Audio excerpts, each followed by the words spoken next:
Bom, e para começar então, a gente vai começar já exercitando, né, a conexão. Eu vou convidá-los a fazer um momentinho, né, de respiração, de transição entre a atividade que a gente estava fazendo antes e essa que a gente vai fazer agora. Então, para quem se sentir confortável, pode fechar os olhos e para quem não, também não precisa. Então, vou pedir para vocês encontrarem uma posição bem confortável, onde vocês estiverem se sentados, pode ser na cadeira, no chão, na cadeira do carro, como a Roseli. Então, encontrar essa posição mais confortável, com os pés bem apoiados, as mãos repousando nas pernas.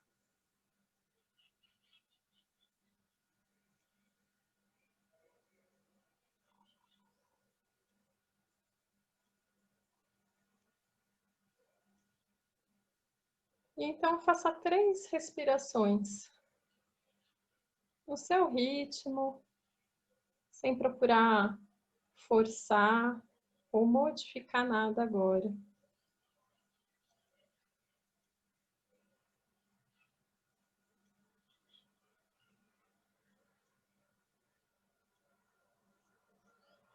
Então, vá percebendo como que está o seu ritmo respiratório. Ele está curto, está suave, está forte. E está tudo bem do jeito que tiver. Não tem necessidade de modificar, de alterar, nada agora.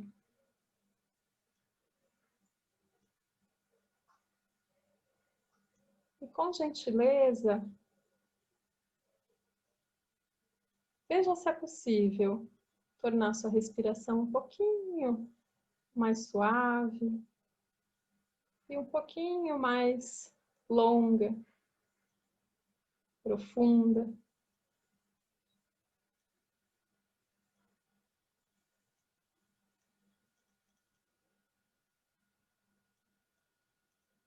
E à medida que você inspira e expira, vá relaxando o seu corpo, percebendo a presença do seu corpo aqui, no lugar onde você está.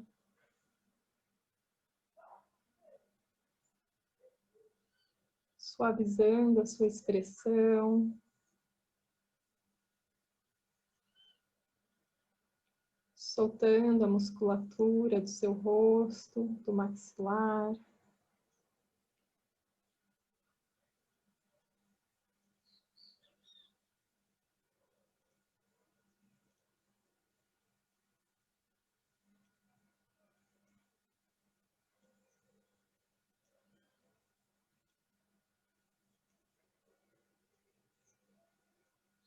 E vá acompanhando. Inspirando, eu sigo a minha inspiração do começo ao fim.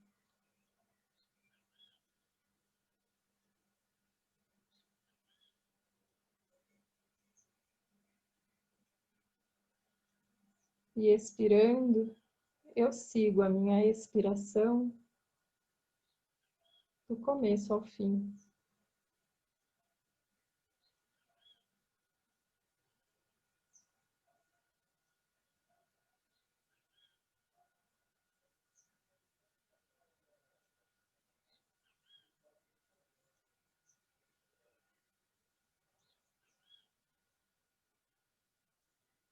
Então, vá percebendo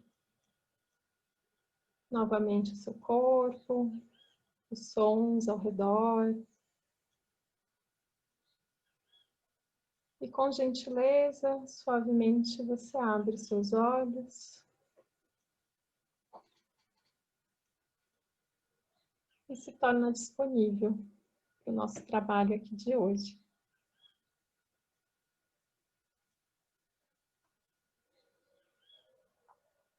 Muito bem. Então, eu quero agradecer a presença de cada um de vocês aqui e agradecer especialmente a presença da Juliana Aquino, que gentilmente aceitou o convite para bater esse papo aqui com a gente hoje, nesse encontro aberto sobre comunicação e conexão na infância, que é um tema tão importante, né, e que tem tanto a ser explorado. Nós vamos trocar aqui alguns pontos hoje, né, oferecendo também algumas dicas, sabendo que tem muitas outras que poderiam ser faladas, refletidas e pensadas. Então, para começar, Ju, conta um pouquinho para a gente do seu percurso na educação. Oi, gente, boa tarde a todas. Muito bom ver o rostinho de vocês. Muito obrigada por depositarem um tempinho na minha escuta, né, na minha fala. Significa que vocês estão num caminho de descobertas, né, de conhecimento, e isso é muito bom. Eu não vou falar como o que é certo, o que é errado, o que não é. Eu vou jogar inspiração para vocês, que vocês possam seguir no caminho de vocês, da forma que vocês acharem melhor. Falando um pouco como eu cheguei na educação, eu desde novinha, desde acabou o segundo grau, eu fui fazer moda, né? Eu fui para o lado das artes, tive loja, fui compradora, fui tudo, mas nunca tinha tirado férias. Com uns 26 anos eu tirei minhas férias pela primeira vez e foi quando eu repensei a minha vida, repensei a minha função, o que eu estava oferecendo para a sociedade, o que eu estava fazendo de bom, e percebi que a minha profissão não oferecia muitas coisas boas. E fui para a área da educação. Eu tinha um sobrinho pequeno, comecei a ler sobre a infância, descobri muitas coisas legais que eu nem imaginava, não tinha o desejo de ser mãe, e resolvi fazer a faculdade de educação. No Rio de Janeiro, onde eu morava, era muito cheio, tudo muito corrido, muito trânsito, e eu vi que eu não ia conseguir ser uma boa profissional ali. E me mudei para o interior do Rio. Hoje eu moro em Cabo Frio, vão fazer 10 anos, então 10 anos que eu estou nesse caminho da educação. No meio da faculdade, né, a vida me enviou a minha filha, que nada melhor do que você ter o estudo e conseguir acompanhar em casa o dia a dia. Hoje ela já está com 7 anos, né? Vai fazer 7 anos semana que vem, então a primeira infância, né, que é do 0 até os 7, eu passei com ela e foi acompanhado de muitos estudos, e agora a gente está indo para uma outra fase. Quando a Thaís fez o convite, né? Eu fiz o curso com ela de meditação, até lembrei das meditações online agora, revivi isso. Mas quando ela me fez o convite, foi muito interessante, porque a gente está muito acostumada no nosso dia a dia a soltar as palavras do nosso jeito, e as crianças são muito sensíveis. As crianças estão numa fase que elas querem muito mais atenção, a gente vai desenvolver esse tema aqui. E é importante a gente ter esse olhar, esse domínio, né, da língua, pelo menos, do que está acontecendo, para a gente poder ter um bom diálogo com elas. Até porque, né, nós somos as inspirações dela, né? Todo mundo aqui tem filho, um neto, ou é professor, então acredito que todo mundo aqui tem alguma ligação com essa área infantil. Então foi assim que eu cheguei na educação. Comecei sendo pedagoga de empresa, né? Não tinha contato com escola. Quando eu saí da empresa, assim que a minha filha nasceu, eu fui para uma escola tradicional como dirigente. E teve um impacto muito grande, porque eu vi como são as crianças, né? Eles têm 15 minutos de recreio. Então você fica sentadinha lá na aula, prestando atenção, de repente toca o sinal, você tem 15 minutos para você ser criança. Aí é aquele auê, né? Aquela gritaria, todo mundo sai correndo, todo mundo brinca. Em 15 minutos a criança tem o direito de ser o que ela é. Então eu fiquei abismada de como funciona esse lado da escola, estudei muito e fui parar na Aldeia Viva, que era uma escola de educação viva. Se vocês quiserem pesquisar depois sobre a educação viva, a Ivana Jandini, né, ela que foi a percursora, eles instalaram uma escola na Bahia, e a educação viva, a gente apoia o livre brincar, a gente não julga, a gente não qualifica, a gente deixa a criança ser quem ela é, óbvio, dando esse apoio por trás, né? Esse apoio emocional, esse apoio de presença para ela.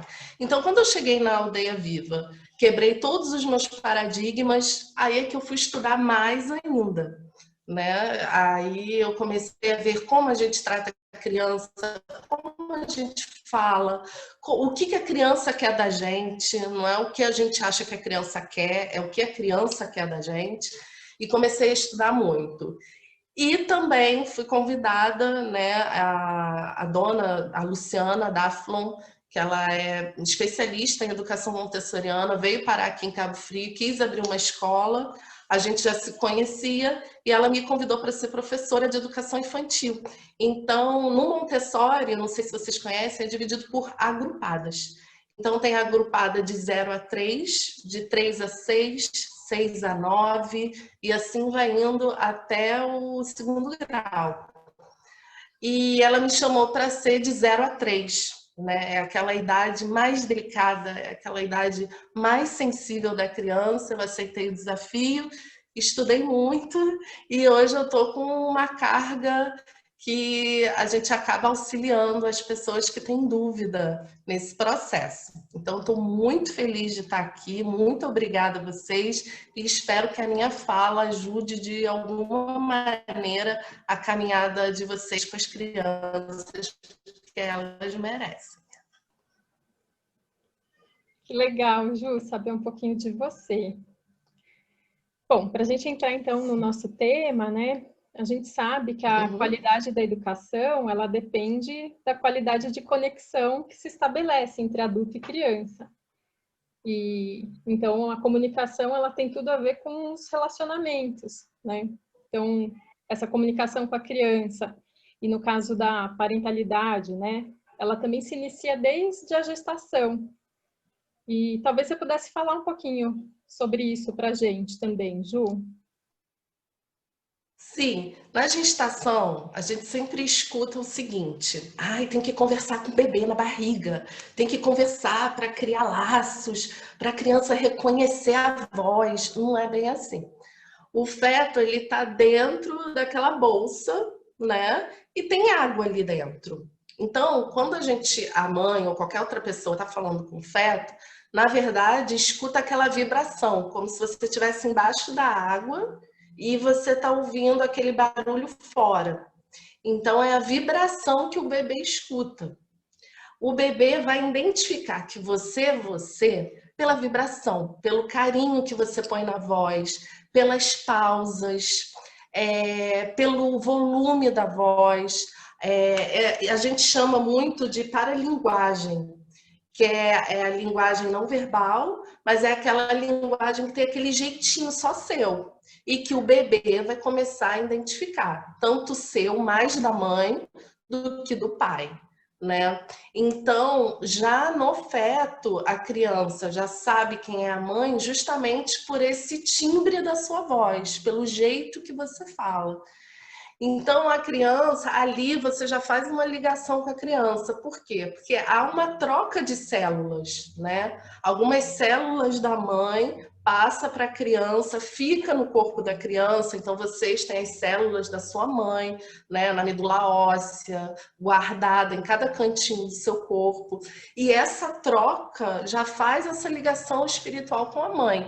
Então, quando a mãe está conversando com o feto na barriga, ela está fazendo toda essa ligação, toda essa comunicação. É o jeito que você fala, é o tom da sua voz. Tem pessoas que falam mais baixo, tem pessoas que falam mais alta, e o bebê vai começar a identificar isso.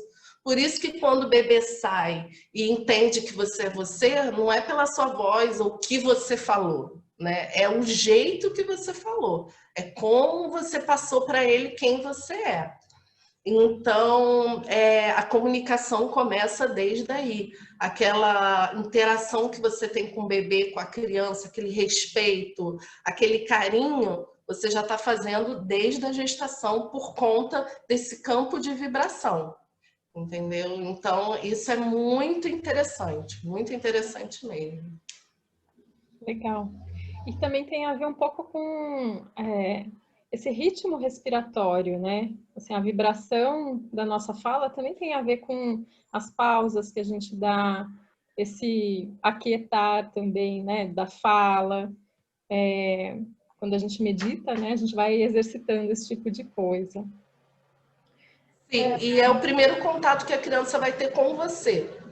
Ali, a criança vai saber como você é.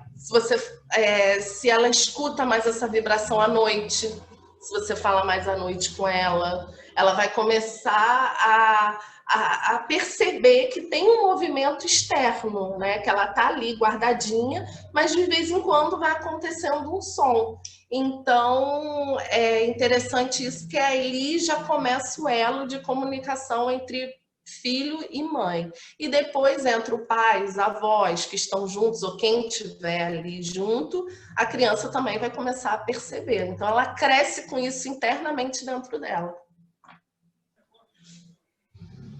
Ju, eu percebo também que muitas vezes os adultos eles se esquecem, né, que a criança é um ser humano em desenvolvimento, está aos pouquinhos se desenvolvendo, né? E que o papel do adulto é cooperar nesse desenvolvimento. E aí, acho que uma reflexão importante, assim, a gente perceber que cooperar, né, a base da cooperação é a troca, é o diálogo. E para ter essa troca, a gente precisa se recordar disso, né? A criança é um ser em desenvolvimento e ela é plena de potencialidades. E que se ela tem, então, né? Se ela tem essa informação para oferecer, né? Que não é só o adulto que fala e manda, ela sabe o que é só o adulto sabe o que é certo, né? Como se a criança fosse um ser alienado da própria vida, né? Se essa é a informação que é passada para ela, essa conexão não se estabelece. E ao mesmo tempo, né, se a gente se lembra, se recorda, né, do nosso papel de cooperação, troca e diálogo, tudo pode ser diferente. Com a metodologia montessoriana, como que ela vê isso, Ju? Assim, essa relação, né, que da base da cooperação, como que funciona isso? A Maria Montessori, ela teve a primeira formação dela como médica e psiquiatra, né? Então, quando ela chegou na educação, em 1910, com mais ou menos uns 30 anos, ela trouxe junto com ela essa carga de medicina e de psiquiatria. Então, os pilares da educação montessoriana é a criança, em primeiro lugar, né? O adulto preparado e o ambiente preparado.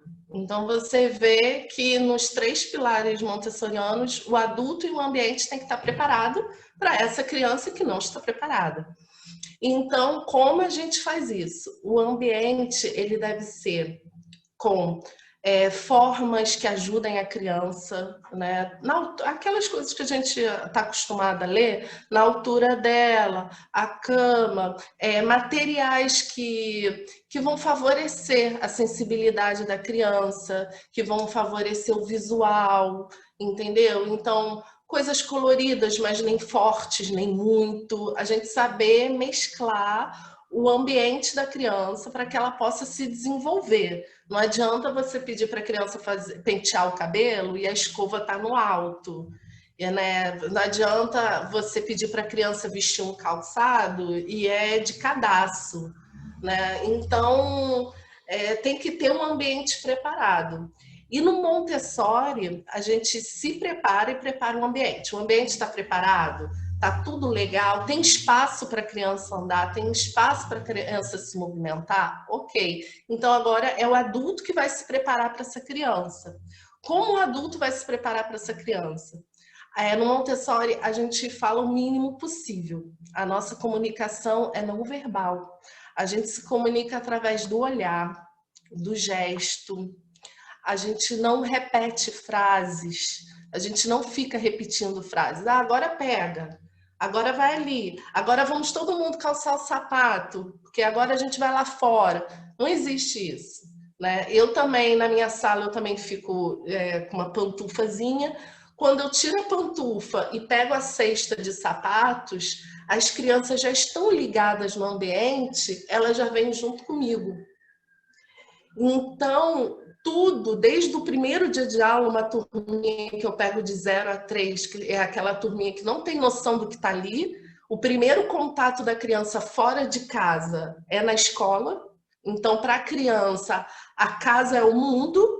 Ali, o importante para ela é a casa, são as famílias, são as pessoas que ela conhece. E quando ela vai para a escola pela primeira vez, ela dá de cara com o mundo.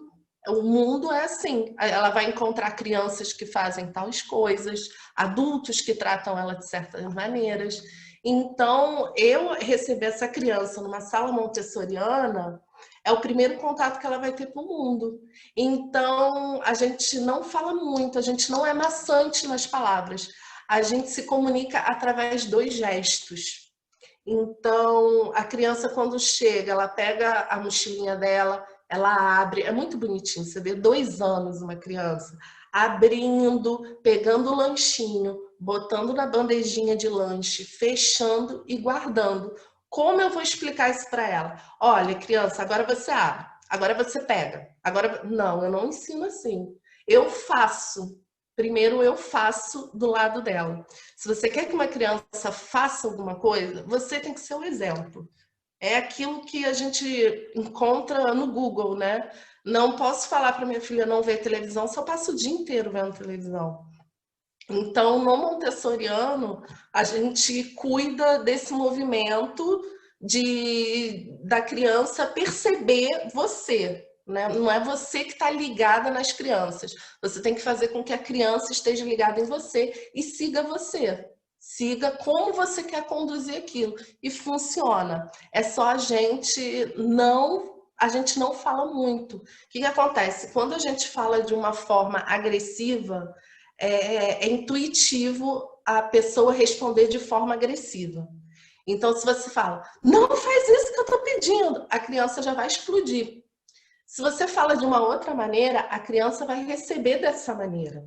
Isso acontece com todo mundo, com o marido, com o tio, com tia. Se você fala de forma agressiva, você vai ser recebido de forma agressiva. É intuitivo, bate lá e bate cá. Então, no dia a dia, quando a gente está exercitando a fala com as pessoas ao nosso redor, prestem atenção nisso, porque isso acontece muito com a criança, né? Às vezes a gente está com pressa e fala, vamos, veste logo esse tênis, vamos lá, veste logo esse tênis. A criança ela já vai botar rápido, já não vai ser a mesma coisa. Então, assim, no Montessori, tudo parte do adulto, Thaís. Tudo parte como é o nosso ato, como a gente está internamente, porque também não adianta a gente estar por fora toda delicada, fazendo vários movimentos, e por dentro está aquilo, meu Deus, a criança vai cair.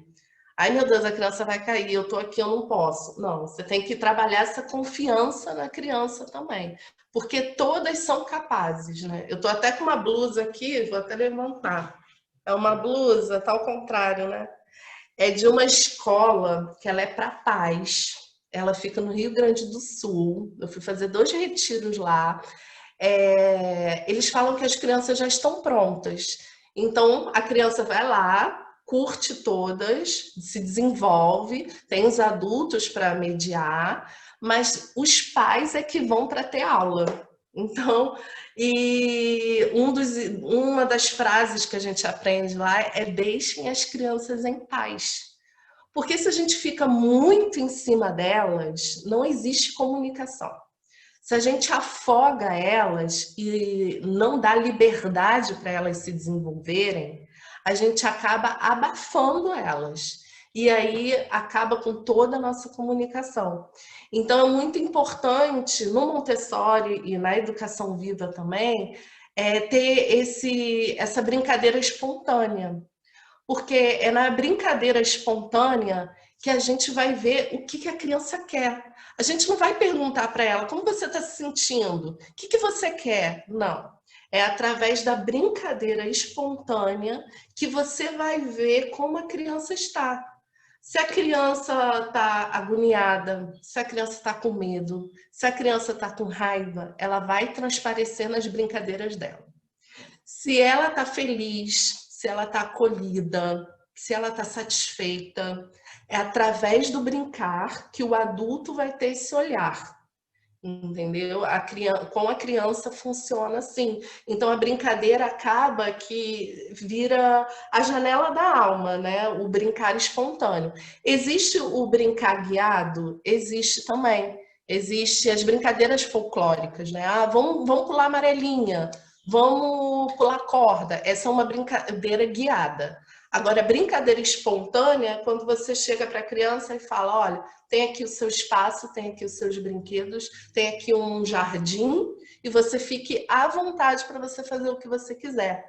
A criança vai achar alguma coisa para fazer. Aí tem mães que falam assim: ai, mas ela parece estar entediada, ela não sabe o que fazer. É importante ficar entediado para saber o que vai fazer.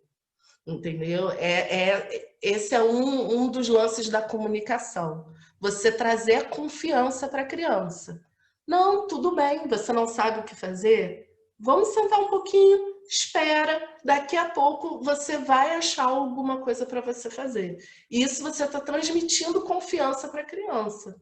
Então, é muito interessante porque através das brincadeiras espontâneas, a gente consegue fazer um apanhado da criança. A gente consegue tanto se comunicar com ela, tanto ver o que está passando por ela, os reflexos que ela está transmitindo. Legal. Queria pensar algumas coisas que você falou. Sim. Você falou uma coisa assim, que não adianta eu ficar lá falando toda fofa, né, com a criança, se por dentro eu tô lá pensando que aquilo não vai dar certo, né? E para mim isso ressoa um pouco assim com aquilo que você trouxe da vibração, né, da época da gestação, que é eu estou comunicando com a fala uma coisa, mas em outro nível eu estou comunicando outra coisa, né? E acho que isso é importante, assim, a gente perceber que a gente comunica de muitas maneiras. É através da fala, através dos gestos, da nossa atitude, do nosso exemplo, né? Então, A expressão do corpo, da expressão do rosto também. As crianças olham muito para o seu rosto. Por exemplo, isso é fácil quem tem criança perto. Quando a criança cai, leva um tombo. Se você fica, tudo bem, você caiu, vamos ver o que aconteceu. Ok. Criança caiu. Ai, meu Deus, o que aconteceu? Aonde tá? Saiu sangue? Então, assim, o seu rosto já muda, né? O seu jeito da voz. E a criança recebe isso. É uma criança que não escuta nada, é uma criança que não convive com nada, convive com você. Então, ela vai ouvir você, vai perceber você, vai ver o que você está falando, como você está falando. Então, é um puro reflexo mesmo. Não adianta você falar uma coisa e estar sentindo outra, porque vai fazer confusão interna na criança, com certeza. a gente sabe, né, que o adulto, né, ele inspira, estimula o aprendizado nas crianças, tanto psicologicamente quanto biologicamente, né, pelos neurônios espelhos, né, que é isso que você está falando, eles é um espelho, né? Uhum. Então a gente sabe que isso é assim, né? Mas cabe, claro, cada um de nós essa responsabilidade, né? E esse compromisso, porque não é fácil também fazer isso, né? Porque requer de nós uma atenção um pouco maior, né? Do que simplesmente ser aquele adulto tirano, dominador, que fala é assim e acabou, né? Sim. Uma outra coisa que você falou, né, que eu também queria pensar aqui, sobre o estar entediado, né, ou pausar, ou eu diria apreciar o silêncio, né? Eu sinto muito no contato com as crianças assim a ausência desse estímulo, da apreciação do silêncio, né? É na apreciação do silêncio que eu posso perceber justamente isso, como que eu estou me sentindo, o que está acontecendo comigo, quais são as coisas que eu quero fazer, né? Que brincadeira eu vou escolher fazer agora. Então, oferecer esse momento assim do tédio, né, de não tem nenhuma atividade programada agora, né, a gente vai ficar aqui no tédio junto, silêncio, fazendo nada, né, esse momento do ócio. E eu percebo como isso é muito importante, né, e dentro do nosso trabalho também de meditação, a gente procura estimular essa apreciação ao silêncio, né, então assim, a gente vai procurar ficar em silêncio. Ah, mas não vou fazer nada? Não, né? Eu não vou É apreciar o porque, silêncio. O que é porque tem a no silêncio, né? maioria é porque a maioria dos adultos acham que a criança não pode ficar parada. Se a criança está parada olhando para a parede, a maioria dos adultos acham que tem alguma coisa errada, ou que a criança não dormiu, ou que a criança está com fome. E não é. Principalmente a partir dos 4 anos, entre 4 e 6, né, que começa aquela noção de identidade, noção de ambiente. A criança, se ela tá paradinha, se ela tá olhando para algum lugar, deixa, sabe por quê? Porque ela tá fazendo a leitura do mundo. E o tédio é importante para a criança perceber o mundo em volta dela. Ela ter essa percepção do que está acontecendo. É igual nós adultos. Se a gente lava um banheiro, lava a louça, arruma o quarto e passa a vassoura na casa, a gente não vai ter um momento que a gente vai ter que parar para respirar, para ter noção do que está acontecendo. E com a criança é a mesma coisa, ela é um ser humano. Então, às vezes, o adulto deixa a televisão ligada, deixa os brinquedos na frente, né? Deixa milhões de informações para a criança ficar ali ocupada 100% durante muito tempo. Não é assim que funciona. Deixa uma horinha na televisão, depois desliga a televisão, deixa uma horinha com os brinquedos, depois para os brinquedos, você vê que a criança não está mais interessante, deixa os brinquedos, convida ela, né? Não manda, convida ela. Você quer colorir, quer fazer alguma coisa? E ela, não sei. Aí ela vai pensar, aí ela vai entrar no tédio, né? Que não é tédio, mas é aquele momento para parar, para a criança ver o que ela quer. Isso é muito importante. E a gente tem que dar liberdade para a criança, né? A liberdade é uma das coisas mais principais, né? É uma das ações mais confortantes para a criança. É a liberdade, é o que a gente pode oferecer para a criança, nós adultos. Com a liberdade, ela pode fazer muita coisa, descobrir muita coisa, e com o nosso dia a dia, a gente tenta ocupar a criança, isso vai embora, ela cresce sem ter isso, e a gente não sabe o reflexo desse sentimento no futuro. A gente não tem estudos ainda dessa criança, né? Do jeito que está, com tantas informações, a gente não sabe ainda como vai ser um adulto em formação. Então é importante a gente ter essa pausa, a gente prestar atenção na criança, porque ela precisa de pausa, sim, né? O tédio é importante. E a última coisa para pensar daquela outra fala sua é sobre os movimentos sutis, né? Então, assim, eu não preciso falar determinadas coisas, né? Com um movimento que eu faço, eu já estou comunicando, né? Não tenho necessidade da fala constante. Uma coisa que eu costumo falar, né, inclusive no curso, né, de formação para facilitador de meditação, assim, as crianças às vezes estão super agitadas, né? O que eu faço com a criança que está super agitada? Eu vou até o lugar onde ela está, ponho a mão suavemente no ombro dela, não preciso falar, fica quieto nem nada, só ponho a mão, né? Automaticamente ela vai ir se acalmando, ela vai ir pausando e parando de se mexer. Acho que assim, a gente aprender também a usar desses recursos, né, das outras comunicações que não é só a fala, né? E eu penso que isso é uma coisa bem importante. Um outro ponto, Thaís, também, falar, é uma demonstração de afeto, né? Às vezes a gente acha que dar beijo, abraçar, isso é afeto.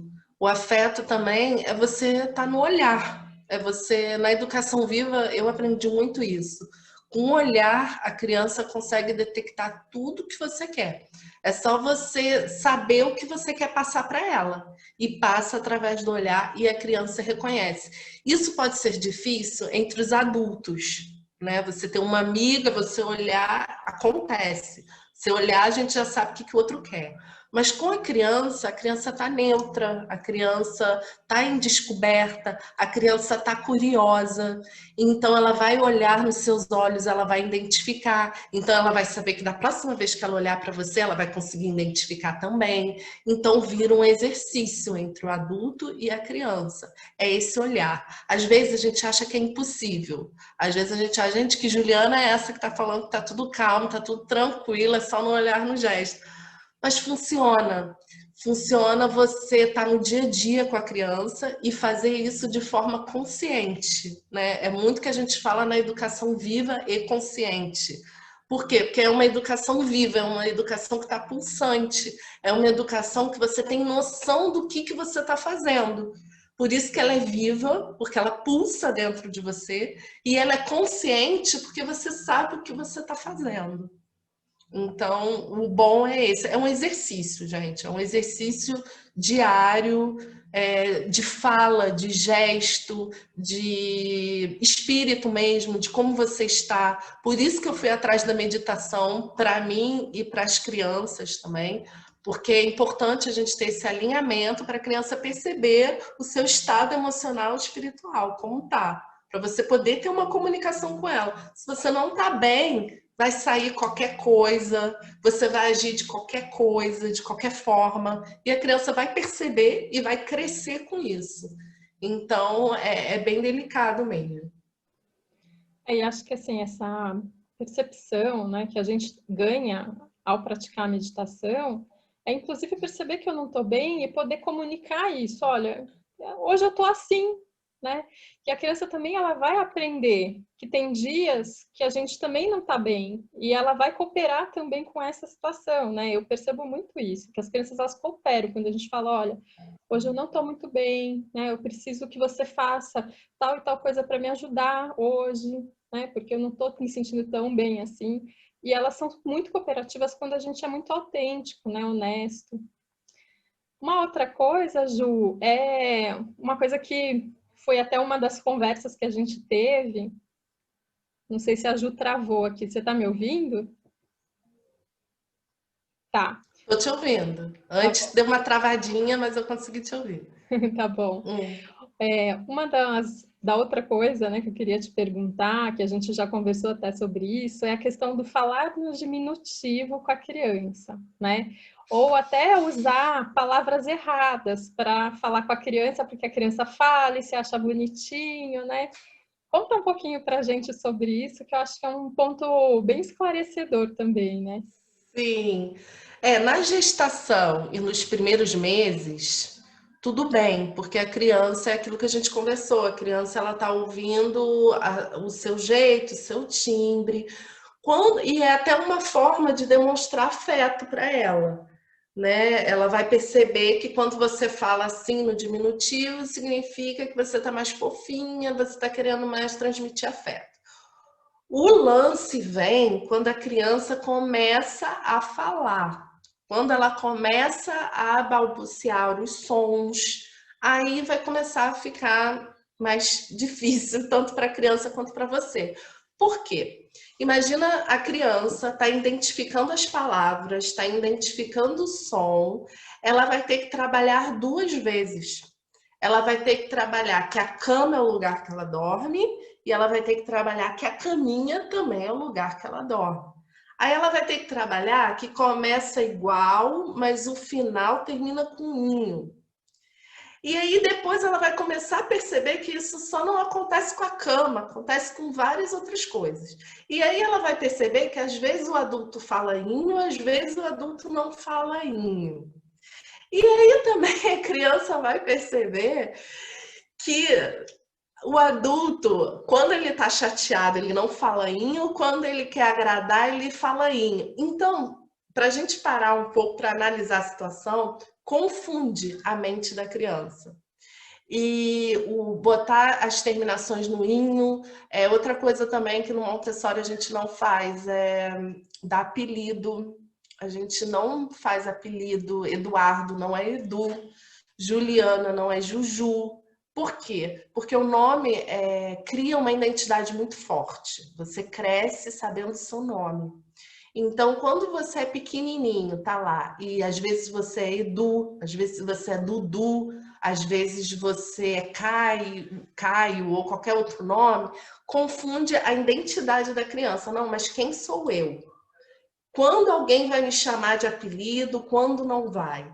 Então, a partir dos 2 anos, quando a criança começa aquele vocabulário mais amplo, descobrir as palavras, o que você tem que fazer? Articular bem os gestos, abrir, movimentar bem a boca, olhar para a criança, né? Mais uma vez, aquele lance do olhar. Você está olhando para a criança vai olhar para você, ela vai ver como você fala. Então, é um conjunto de situações que atrapalham o desenvolvimento da criança, né? A comida vira papazinho, então confunde aquela criança que está em descoberta nos vocabulários. Confunde, realmente confunde. A gente não percebe porque a criança fica calada, parada, olhando para você. Mas dentro da cabecinha dela tem um movimento ali que atrapalha até na fala. Ela começar a falar vai atrapalhar ela, porque está confuso o vocabulário. Entendeu? Então, no início, naqueles primeiros meses, não tem problema. O problema tem quando ela começa a gesticular, a usar o som da fala mesmo, aí tem problema. Aí a gente não usa. Acho que também tem uma outra questão, né? Quando a gente usa o diminutivo ou as palavras fofinhas, né? Ditas fofinhas com as crianças, também tem uma inferiorização, né? Eu percebo assim que é como se a criança fosse um ser humano de segunda categoria, que ela não vai entender se você falar corretamente, então você tem que inventar uma palavra outra para aquele mesmo termo, como se ela não fosse capaz, né? Que é uma perversidade até, né, com a criança, né? Então, essa questão de falar no diminutivo parece uma bobagem, mas é uma coisa séria. E eu percebo assim que como a gente foi criado dentro disso, a gente acaba tendo esse vício, né, de fazer essa mesma repetição pelo exemplo, né, que foi nos dado. A gente acaba repetindo isso também com as crianças, mas é um exercício, né? Se recordar, né? Recordar a consciência de que isso não é benéfico, por mais que pareça legal, não é. A gente acaba repetindo muita coisa. A gente repete muita coisa porque nós fomos criados assim. Tá dentro da gente. Mas o importante é a gente quebrar o elo, né? A partir do momento que a gente tem conhecimento, a gente pode e tem capacidade de quebrar esse elo. Porque a criança ela não pode ser infantilizada, né? Você tem que respeitar o processo da criança. E não é porque a criança ela está aprendendo que ela deve ser tratada como uma pessoa, mini pessoa burra que não saiba. Ela está em desenvolvimento, ela está aprendendo. Então você tem que tratar ela com esse respeito, com essa sabedoria, porque elas entendem, elas sabem como você está tratando. Eu tinha um aluno particular, ele vinha aqui em casa e eu moro no segundo andar e tem a varanda. E aí ele ficava na varanda e ele perguntou: se eu cair, eu vou morrer? Eu falei: não, você não vai morrer, mas você vai se machucar bastante. E se você cair de cabeça e bater com a cabeça, aí tem grandes chances de acontecer uma coisa muito mais séria. Aí depois de um tempo, uns 3 dias depois, liga a mãe: ô Juliana, o meu filho confia mais em você do que em mim. Aí eu: por quê? Porque ele perguntou se morria num parapeito que tem aqui em casa. E eu falei que morre. E ele falou que eu estava mentindo, que você disse que num lugar mais acima, no máximo, machucaria. E eu: mãe, olha só, você tem que ser sincero com seu filho. Você está no parapeito, você vai dizer para o seu filho que ele vai morrer? Não, ele não vai morrer. Ele vai se machucar muito. Você vai trazer o quê? Pânico para a criança. A criança não vai querer chegar num parapeito baixo, porque vai achar que vai morrer. Então, tá, é porque ele acredita mais em você, disse que você que está falando a verdade, eu não. Por quê? Porque tem essa coerência na minha fala. Eu expliquei os detalhes, né? E é importante a gente se colocar no lugar da criança. Se eu não sei nada, não sei, vim à Terra agora, minha cabeça está vazia. O que eu quero ouvir quando eu pergunto se aqui eu vou morrer ou não? O que eu preciso ouvir que vai me trazer satisfação? Então, assim, as crianças precisam ouvir a verdade. Até comentei com a Thaís, né? A Thaís, que eu me atrasei pelo lance da minha filha. Eu não comia carne, comecei a comer na gestação da minha filha. E na quarentena, eu falei assim, poxa, eu vou fazer 2 comidas. Eu vou fazer a minha e vou fazer a dela. Porque eu não estou feliz comendo essas comidas que ela gosta. Ela adora uma carne moída. E aí eu comecei a fazer a minha comida, um nhoque de grão de bico, um hambúrguer de ricota. E ela começou a questionar sobre os animais mortos, por que eu não comia, o que eu não comia. Eu falei toda a verdade. Conclusão, todo dia antes de dormir, eu tenho que dormir agora junto com ela, porque ela fala que vem na cabeça dela as vaquinhas morrendo, os frangos morrendo, e no mercado, as coisas. Então, é o tipo de coisa que a gente tem que passar. Eu falei a verdade, do meu jeito, respeitando ela, falei das empresas, falei. Aí ela quis pesquisar desde quando as pessoas matam para comer o bicho. Eu falei, olha, muito antigamente, vão pesquisar, muito antigamente, da época das cavernas. Então, assim, é toda uma linguagem que você usa com a criança. Você não pode se comunicar como se a criança fosse burra, né? Ah, você vai cair, vai morrer. Não é assim. Tem que ser tudo explicado, porque uma hora ou outra vai refletir essa pergunta dela. Uma hora ou outra ela vai esbarrar na vida dela, que vai aparecer sobre matança de animais, vai esbarrar em algum momento sobre altura, sobre queda, e ali a criança já vai ter uma consciência que você, como adulto, tem o dever de passar para ela. A gente não pode passar medo, pânico, a gente não pode deixar de levar a sério as crianças. Tem que haver essa escuta e tem que haver esse diálogo. Se a criança perguntou, responde. Se a criança não perguntou, não é hora de responder. Mas é importante ter essa credibilidade e essa comunicação sincera com as crianças. Elas precisam de adultos assim. E tem tudo a ver com esse tema, né? Assim, como que eu gero conexão, né? Através da autenticidade, da honestidade, né? E tratando a criança como um ser humano, né? Não como alguém menos que isso. Eu percebo que essa coisa assim do colocar o medo, né? Que é isso. Não, se você for ali no parapeito, você vai cair, vai morrer, né? É uma maneira de dominar, né, o outro. Sim. Então, e aí eu escondo dele a verdade, né? E isso justamente não gera conexão, né? Uma outra coisa que você comentou, Ju, é do olhar no olho, né? E aí a gente também tem aquele movimento, né? A gente procura fazer isso quando a gente vai encontrar com a criança, falar com a criança, a gente procura se abaixar, né? Para ficar na altura da criança, para poder justamente olhar no olho da criança e falar com ela, ouvir o que ela está falando, né? Para justamente ter esse momento do se relacionar, do olhar no olho, né? E a gente procura fazer isso, né? E talvez você pudesse também comentar brevemente, assim, por que, né, que nós devemos fazer isso além da conexão. Há uns anos, uns bons anos atrás, ninguém tinha ideia disso, né? A gente falava com a criança, normal, estamos aí, estamos... Aí veio esse negócio, né? Não, tem que abaixar para falar na altura da criança. A gente sabe que é bom, mas ninguém sabe por que exatamente, né? E aí a gente tem uma lista de situações que favorecem esse olhar, né? Eu até botei aqui, porque são tantos, senão a gente esquece.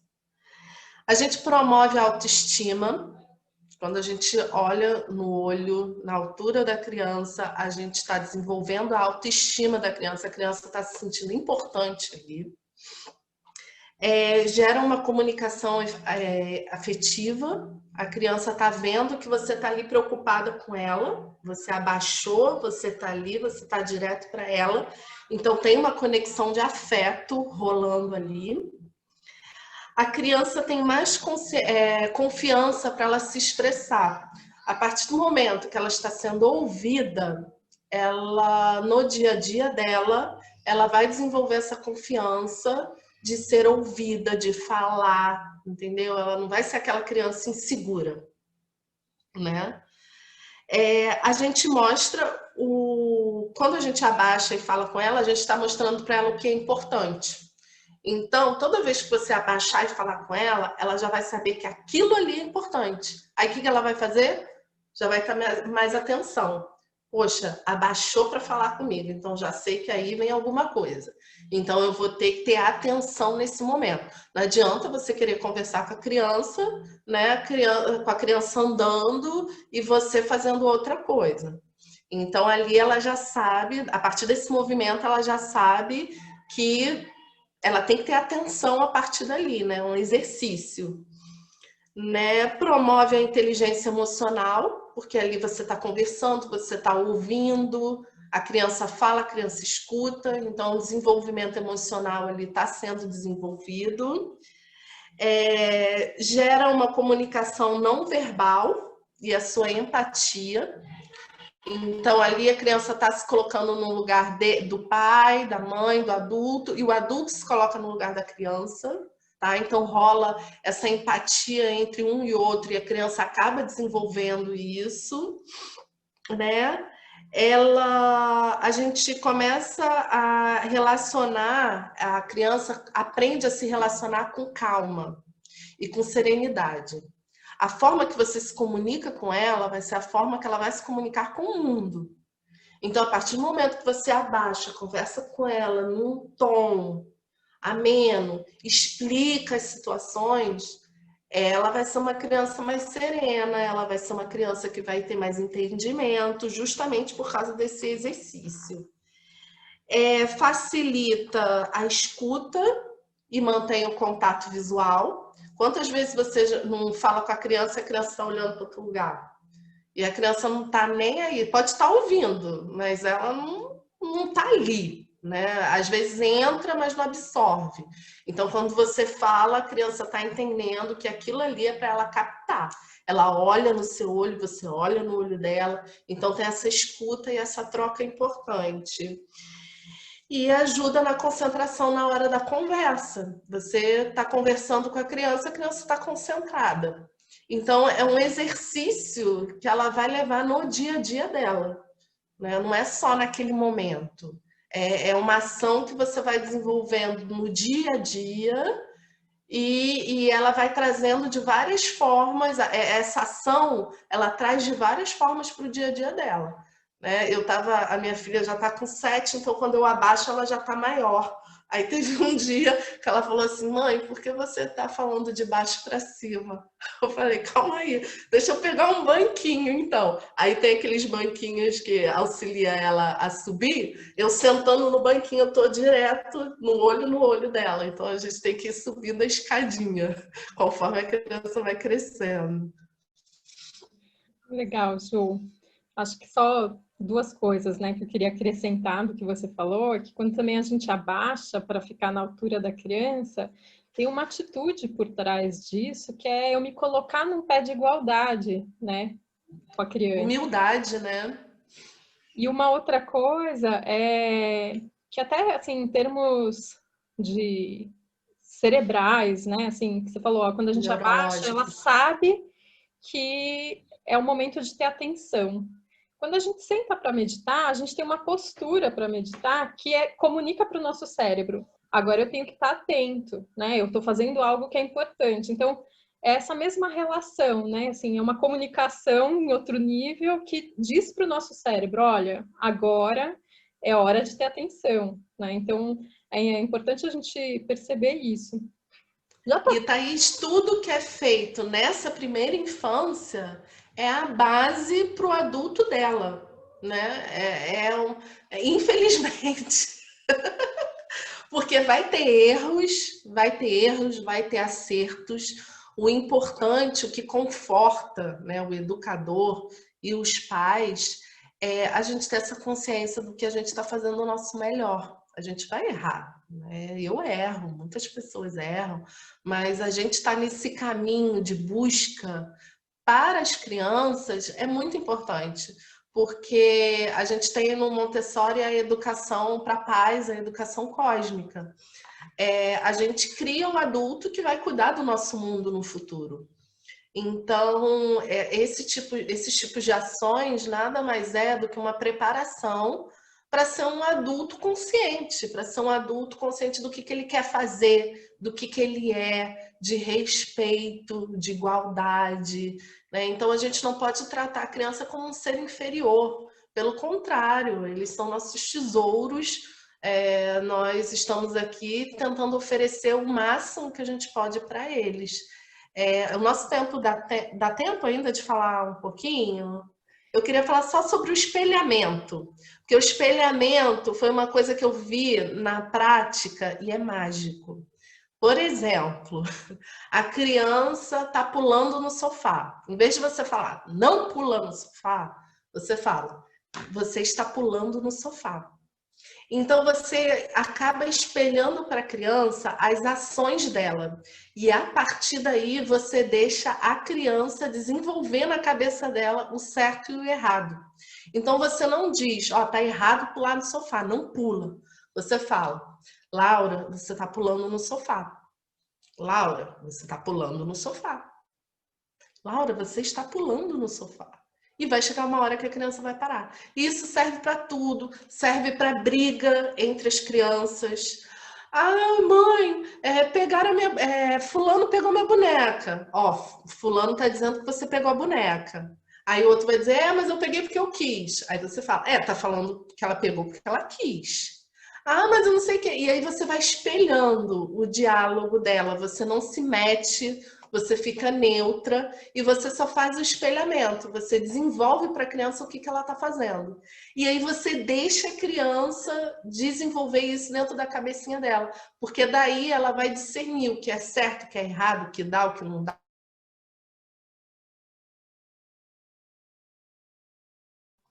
Travou para vocês também ou sou eu? Dia que estiver achando de criança, faz esses espelhamentos. Legal, Ju. Vocês estão me ouvindo? Para mim deu uma travada aqui.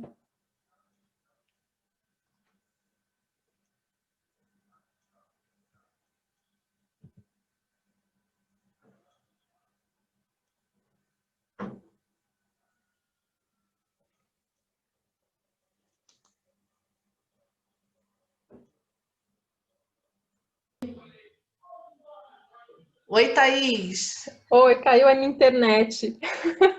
E abri para as perguntas. E a Heloísa se ofereceu para perguntar. Isso, pode seguindo. Eu preciso te tirar o seu microfone, Elo. Ai, que bom então que a Thaís voltou. Senão a Elo não ia conseguir falar. Espera aí. Então, Juliana, eu queria saber se falar quais são essas escolas aqui no Rio Grande do Sul, escolas para pais. É a Escola Aine, fica em Guaporé. Interior de Guaporé, uma cidade pequena, por pouco eu não fico lá, mas foi o Tiago que desenvolveu essa escola. Ele pegou inspiração em algumas escolas da América Latina e desenvolveu a Aine. Eles fazem um retiro de final de ano, que é uma semana de imersão. Muito lindo, muito belo, vale muito a pena conhecer. Você está no sul, né, Porto Alegre? Vale a pena conhecer, vale a pena. Eu acho que é uma coisa legal. A-Y-N-I. Aí vocês procurem na internet, Escola Aine. Uma coisa legal de saber é que eles estão agora, nessa época da pandemia, dando uns cursos online. Então, dá para entrar, ver se, enfim, né, eles abrem de quando em quando, até o próprio retiro, né, tá meio online. Então, é uma coisa interessante até para qualquer pessoa que não esteja exatamente no sul, né? Sim, eu vi na Aine muita verdade, né? Eu costumo muito visitar os espaços que eu acho interessante, e na Aine eu vi muita verdade, eu vi muita coerência, então é um lugar que eu indico muito e é de educação viva, né? Então ajuda.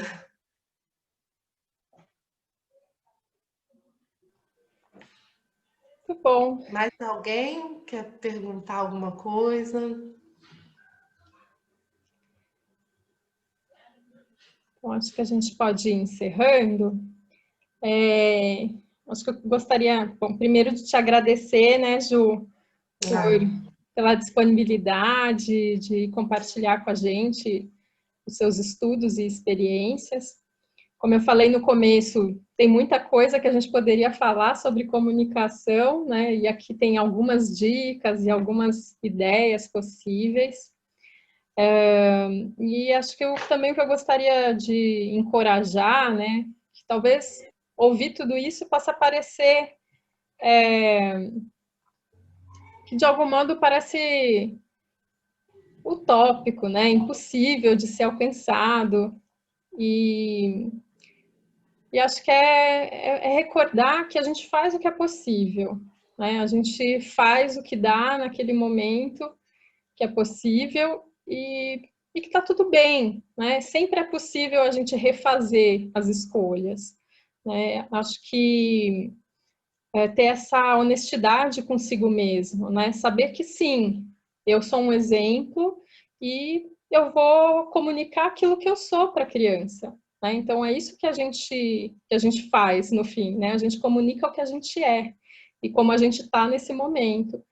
E ao mesmo tempo que está tudo bem, né? Se eu ainda não sou essa pessoa que oferece a liberdade, né? Que oferece a cooperação, está tudo bem, porque agora que eu sei, eu posso tentar caminhos diferentes, né? Então, e a partir dessa própria reflexão honesta que a gente tem com a gente mesmo, que a gente pode se apropriar mais daquilo que faz sentido para a gente e iniciar essas experimentações, né? Na nossa relação com a educação e com as crianças.